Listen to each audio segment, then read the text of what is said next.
Oke. Sukabumi itu kan sebenarnya juga nggak terlalu jauh dari Jakarta ya. Betul. Tapi undangan kayak mereka ikut seleksi di Ragunan atau bahkan seleksi di timnas pernah ada nggak sih coach? Aduh, ini yang memang sampai saat ini kami belum mendapatkan jawaban. Sementara ini hanya ada wacana yang sampai ke kami. Tetapi setelah kami telusuri, ya fasilitas itu, kesempatan itu didapat sama mereka-mereka dan itu saja. Kami yang di kampung ini sangat berharap mendapatkan fasilitas informasi yang nyata lah. Ya, ya.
Oke, dan hari ini lagi di Sukabumi ya, lagi ada acaranya anniversary-nya Tunas Harapan. Ini memang partnernya kita, partnernya TikTok Football First untuk memberikan ruang untuk berkegiatan positif dan sehat bagi anak-anak usia muda grassroots level lah ya. Kang Gona, gimana kabarnya Kang? Baik, alhamdulillah. Oke, ini masih ada background dangdutan nih ya. Karena ya biasalah ini kesepakatan orang tua untuk sama-sama membangun Tunas Harapan dan akhirnya terwujud panggung dangdut di sana. Ini sarana hiburannya mereka karena mungkin belum tentu nih mereka bisa dangdutan ini setahun sekali ya coach ya. Iya, betul. Oke, coach, dari TH sudah ada berapa murid sekarang coach? Yang terdaftar ini sekarang udah 216. Tapi 216. yang aktivasi paling banyak di jadwal latihan Sabtu Minggu itu rata-rata di atas 100. Oke. Di atas 100 di Sabtu Minggu. Coach pasti punya keinginan juga ya untuk melihat anaknya main di timnas atau di Eropa. Betul. Untuk mengarahkan mereka ke sana, apa yang sudah dilatihkan coach? Sementara ini kita lakukan beberapa unsur program. Ya. Seorang pelatih itu bekalnya tidak cukup dengan pelatihnya saja. Harus ada latihan di rumah, kemudian nutrisinya juga dijaga, terus disiplin baik di rumah saat di lapangan terus kita pacu, terus kita materi latihannya juga, dimana kalau di TH ini kalau memang udah masuk transisi lapangan besar, pola latihannya juga udah pakai program, kita udah pakai standarisasi, lebih mengedepankan taktika, karena memang paradigma dunia SSB sekarang usia 12 ini rata-rata kalau saya pelajari udah lambat ke transisi ke lapangan besar. Oke, ini betul. udah mulai kita lakukan, Bang. Betul. Di Eropa anak-anak 11 tahun, 12 tahun sudah ada main 11 lawan 11 gitu, dan mereka memang seperti tadi Arthur bilang dikenalkan taktikal dari usia dini gitu ya. Walaupun mungkin levelnya tidak langsung 100% gitu ya. Iya, betul. Coach Guna, ini kalau ngomong jujur mohon maaf nih, ini kan SSB kampung ya coach ya. Ini SSB yang lapangannya yaitu lagi-lagi ini juga bisa menjadikan kritik ke federasi bahwa kenapa lapangan-lapangan yang dekat Senayan aja tuh yang dibagusin ya. Harusnya mereka juga mau turun ke kampung-kampung kayak di Sukabumi ini atau mungkin bahkan kampung-kampung lain gitu ya. Pasti banyak talenta-talenta muda yang harus difasilitasi dengan yang paling gampang ya lapangannya dibagusin gitu. Coach, semangat apa sih yang bikin Coach Gona tetap mau berjuang buat anak-anak ini? Karena seperti kita lihat mungkin kalau ngomong lapangan aja belepotan gitu kan, minta dana sana sini mungkin nggak ada yang peduli gitu. Iya. Terus anak-anak ini juga disuruh bayaran, belum tentu nih bayar semua gitu. Apa coach? Coba dijelasin di sini coach biar ada yang dengar, ada yang lihat juga. Lah inilah tantangannya.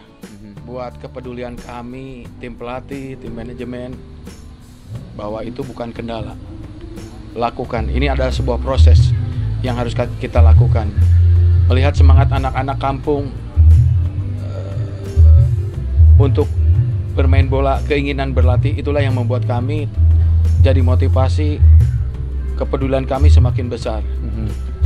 Betul, kami SSB kampung, lapangannya becek, kadang-kadang kalau memang nyari buang air kecil pun harus ke kebun. ini sangat prihatin sekali. Mudah-mudahan ini ada yang denger gitu loh. Ya, Tunas Harapan ini kalau selevel kampung kontribusinya sudah cukup lah membina anak-anak kita. Alhamdulillah dengan bermitra dengan Tiktakpos, kita udah terapresiasi ke Liga. Ada beberapa anak merasa terfasilitasi, dan 8 anak yang pernah ke luar negeri ini jujur ada pengakuan, pemotivasi dari orang tua lain untuk memasukkan anaknya ikut latihan sepak bola usia dini. Ya, walaupun fasilitas dan sarana penunjang untuk berlatih sepak bola sangat kurang, tapi kepedulian kami semua pelatih lebih kuat. Kalau berkaca lapangan kita jelek, lapangan kita becek kalau di lapangan, tapi itu bukan kendala. Kita tetap lakukan karena di jadwal latihan seminggu 4 kali kok. Kita juga ada materi latihan yang harus dilakukan di rumah. Dan alhamdulillah selama ini mereka keinginan cukup besar. Nah, ini jadi modal semangat kami untuk terus membina mereka untuk lebih berkembang. Sukabumi itu kan sebenarnya juga nggak terlalu jauh dari Jakarta ya. Betul. Tapi undangan kayak mereka ikut seleksi di Ragunan atau bahkan seleksi di timnas pernah ada nggak sih coach? Aduh, ini yang memang sampai saat ini kami belum mendapatkan jawaban. Sementara ini hanya ada wacana yang sampai ke kami. Tetapi setelah kami telusuri, ya fasilitas itu, kesempatan itu didapat sama mereka dan itu saja. Kami yang di kampung ini sangat berharap mendapatkan fasilitas informasi yang nyata lah. Padahal itu kan fasilitas negara ya. Betul. Dari Kemenpora itu. Kemenpora, Ya kayak Ragunan contohnya atau PPLP ya. Ini bukan cuma Sukabumi nih, ada berapa banyak daerah di Indonesia yang pastinya talenta-talenta sepak bolanya itu luar biasa. Jadi ini perwakilan. Silakan coach, lanjutkan coach. Nah, ini banyak anak-anak kampung yang mungkin bukan di Sukabumi saja, mungkin di daerah lain, ya minimal mendapatkan informasi, kesempatan buat jenjangnya. Tengoklah kami yang di daerah. Banyak potensi kalau memang kita mau turun menggali prospek bakat-bakat pesepak bola Indonesia. Ya. Jadi kami pada dasarnya setelah kami lakukan, orang tua maupun anak punya keinginan yang kuat. Apapun mereka lakukan. Bila perlu punya gade, sawah digade nih demi jenjangnya. Ini benar terjadi kok. Ya sampai gadekan sawahnya untuk ikut di sebuah kompetisi yang memang jadi referensi. Tapi alhamdulillah karena keinginan besar. Contohnya Patur anak kami. Anak itu bentar kualitas, tapi keinginannya ibunya sampai sangat luar biasa perjuangan orang tua. Ini motivasi buat kita semua. Nah, mudah-mudahan ini bisa didengar ya. Siap ya. Jadi ini Sukabumi ini adalah salah satu contoh aja sih gimana yang lebih jauh dari Sukabumi ya. Jadi itu fasilitas negara dan saya percaya Indonesia jauh bisa lebih maju ketika benar-benar sepak bola dibersihkan dari niat-niat kotor. Saya Coach Yahya untuk TikTok Football First. Oi.